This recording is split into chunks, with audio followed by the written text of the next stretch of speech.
By the end of this video, you will know how to add an attachment field in Airtable. Start by opening your Airtable base, then go to the table where you want this field to live.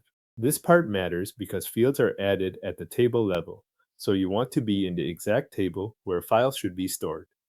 Once you are there, look across the top row of column headers. At the far end, you will see the plus button used to add a new field. Click that plus button to open the Field Setup panel.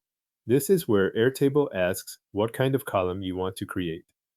In the Field Type menu, choose Attachment. That tells Airtable this field is meant to hold files rather than text, numbers, dates, or other kinds of content. After selecting Attachment, you can enter a field name if you want to label it right away.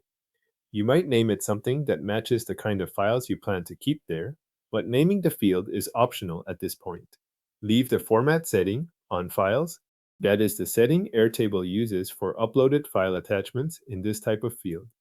When that is in place, click Create to add the new field to your table. You will now see the new attachment field appear as a column in the table. To start adding files, click any cell in that column.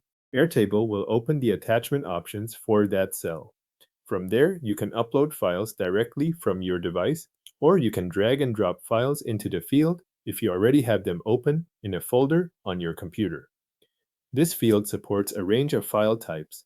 You can attach images, PDFs, documents, videos, spreadsheets, and other supported files. Each uploaded item stays inside the cell you selected, so different records can hold different files depending on what belongs to that row. Once a file has been uploaded, you can interact with it directly from the same cell. Airtable lets you preview the attachment without leaving the table, which is useful when you need to confirm that the correct file was added. You can also download the file, replace it with a different one, or remove it entirely if it is no longer needed.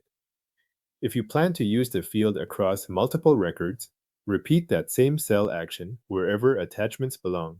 The setup does not need to be repeated because the field is already part of the table after you create it. From that point on, it behaves like any other column, except it is designed specifically for file storage and file management inside each record. Your Airtable table now includes an attachment field with files added and managed directly from its cells.